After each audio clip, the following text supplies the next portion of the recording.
आगामी 17 नवंबर को होने वाले विधानसभा चुनाव को देखते हुए कांग्रेस ने मैदान में कदम रख दिया है।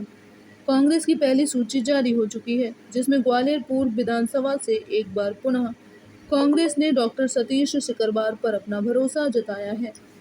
मीडिया से चर्चा के दौरान सतीश सिकरवार ने कहा कि एक बार फिर से पार्टी ने जो भरोसा जताया है, उस पर पूरी तरह से खरा उतरने की कोशिश करेंगे।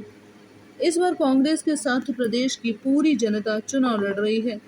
जब चुनाव के परिणाम आएंगे, तब आप देखिएगा कि कांग्रेस ने जनता के साथ किस तरह से भाजपा का सूपड़ा साफ कर दिया है और जनता ने कांग्रेस की सरकार बनाई है। चुनाव लड़ने को लेकर उन्होंने कहा कि कई सारे मुद्दे हैं, जैसे सड़क, पानी और बेरोजगारी। इसके साथ ही कई स्थानीय मुद्दे भी हैं, जिन पर जनता की ओर से कांग्रेस चुनाव लड़ेगी। वहीं भाजपा पर तंज कसते हुए डॉक्टर सिकरवार ने कहा कि ग्वालियर पूर्व में प्रत्याशी आ जाएंगे। विरोध में कई पार्टियां हैं, भाजपा, नाराज भाजपा, महाराज भाजपा, शिवराज भाजपा, सबके दो दो तीन तीन प्रतिनिधि हैं। वहीं सिंधिया के मैदान में उतरने को लेकर डॉक्टर सिकरवार ने कहा कि कौन उतरेगा कौन नहीं, यह तो समय बताएगा। हम किसी को चुनौती नहीं मानते, हम तो केवल जनता को मानते हैं। जनता जिसको आशीर्वाद देगी वही जीतेगा। भाजपा की कथनी और करनी में काफी अंतर है। यह चंदाखोर पार्टी है और इसका नाम मैंने भारतीय चंदा पार्टी रखा है। इनका काम ही झूठी घोषणाएं करना और झूठ फैलाना है। सबसे ज्यादा परिवारवाद तो भाजपा में है। एक परिवार में 4-4 आईएएस भी तो बनते हैं।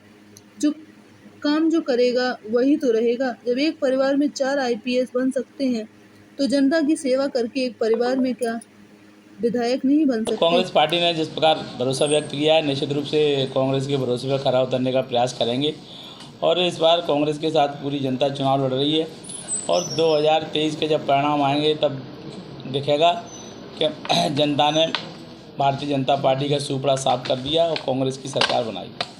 और कांग्रेस पार्टी की सरकार बनना निश्चित है, क्योंकि कांग्रेस के साथ साथ कांग्रेस का चुनाव जनता चुनाव लड़ रही है। जनता कांग्रेस के साथ है और बहुत सारी समस्याएं, बिजली, पानी, सीवर, सड़क और छोटे और अन्य स्थानीय मुद्दे हैं, जैसे और भ्रष्टाचार का मुद्दा है, महंगाई का है, बेरोजगारी का है और स्थानीय मुद्दे। इन सब मुद्दों को लेकर हम जनता के बीच में जाएंगे। दूसरा, कमलनाथ जी की जो वचन है, उन वचन पत्रों को लेके जाएंगे और जो हमारा मैनिफेस्टो है, जो हमारा वो है, उसको लेके जनता के पास में आएंगे। पढ़ो पढ़ाओ योजना के जब सरकार बनेगी तो लागू होगी। उसमें कक्षा 1 से लेके 8वीं तक के बच्चों को 500 रुपये स्कॉलरशिप मिलेगी।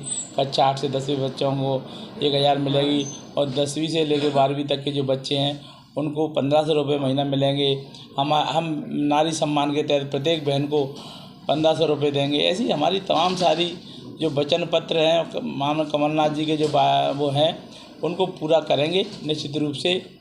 सरकार बीजेपी ने अपनी 4 लिस्ट कर दी प्रत्याशी, ग्वालियर में अब तक प्रत्याशी नहीं हो सकता।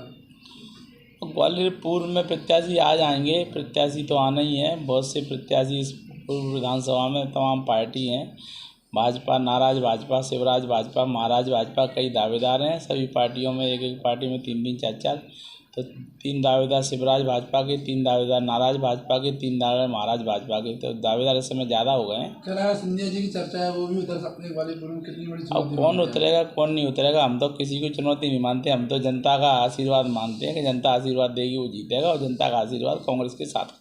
कांग्रेस को लेकर एक ट्वीट आया है बीजेपी की तरफ से कि परिवारवाद और भ्रष्टाचार की भेंट चढ़ी है। देखो, भाजपा की कथनियों करनी मंत्री के मुंह में राम बगल में छुरी। ये चंदाखोर पार्टी है और इसका नाम मैंने भारतीय चंदा पार्टी रखा है और इसके अलावा कुछ नहीं है। झूठी घोषणाएं करना, झूठ फैलाना, फरेब कहलाना करना, जिस तरह की जब करते हैं वो कहने से क्या होता है। कौन है? मैं तो भारतीय जनता पार्टी में उससे ज़्यादा परिवारवाद है। राजनाथ सिंह के बेटे को टिकट मिला है, राजनाथ सिंह केंद्रीय मंत्री हैं, सांसद हैं, उनका बेटा विधायक है। तो इस तरह की बातें उड़ाना, प्रेम कुमार, तमाम सारे हमारे जो भाजपा के बहुत सारे नेता हैं, उनके बच्चों को विधायक हैं। इस तरह का कोई नहीं है। जो करेगा, एक परिवार में 4-4 आईएएस बनते हैं, अगर एक परिवार में पढ़ के 4 IAS बन सकते हैं तो जनता की सेवा करके एक परिवार में 4 विधायक और MP MLA भी बन सकते हैं। तो इसमें कोई परिवारवाद नहीं होता, परिवारवाद जीत के आता है आदमी, जनता उसको चुनती है। वो तो तब हो जब नॉमिनेट कर दिए जाएंगे, एक परिवार के 5 आदमी नॉमिनेट कर दिए साहब, 5 राज्यसभा बना दिए, 5 विधान परिषद सदस्य बना दिए, 5 लोगों को मंत्री बना दिया बिना विधायक के। ये जनता का आशीर्वाद जिसको मिलता है, पार्टी टिकट जरूर देती हैं, लेकिन आशीर्वाद जब तक जनता नहीं देती, कोई भी हो कितना बड़ा आदमी, बड़े बड़े मुख्यमंत्रियों को, बड़े बड़े मंत्रियों को, केंद्रीय मंत्रियों को हमने हारते हुए देखा है। जनता का आशीर्वाद जिसके साथ होता है, जनता उसको चुनती है, वो होता है। कोई किसी को न आशीर्वाद देता है ना कोई किसी को, वो जनता देती है। साथ नहीं है कांग्रेस के, क्या चुनौती के रूप में लेते हैं? अब सिंधिया जी कांग्रेस के साथ नहीं है तो इससे क्या फ़र्क पड़ने वाला है? क्या फ़र्क पड़ने वाला है? सिंधिया जी कांग्रेस के साथ नहीं थे तब हम उपचुनाव जीते, तब सुरेश राजे उपचुनाव जीते, तब मेवाराम उपचुनाव जीते, तब मुरैना में हम 3 सीट उपचुनाव में जीते, हमारे अजय सिंह कुशवाहा जीते, हमारे दिमनी में जीते, मुरैना में राकेश मावे जीते, दिमनी में जीते। तो ऐसा कुछ नहीं है कि सिंधिया जी के जाने के बाद हम मुरैना महापौर जीते, ग्वालियर महापौर जीते, ऐसा कुछ नहीं है। किसी के जाने से, हमारे यहाँ कहा जाता है कि किसी के जाने से आने से कोई फ़र्क पड़ता नहीं है। एक जाता है, कहता नहीं है ईश्वर एक रास्ता बंद करता है तो 4 नए रास्ते खोलता है, इसलिए कोई इस पर किसी से फ़र्क नहीं पड़ता।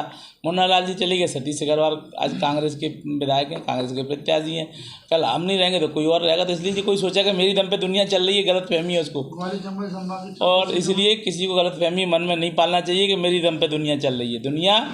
दुनिया को चलाने वाले भी जनता है और दुनिया चल रही है और चलती रहेगी ऐसे ही।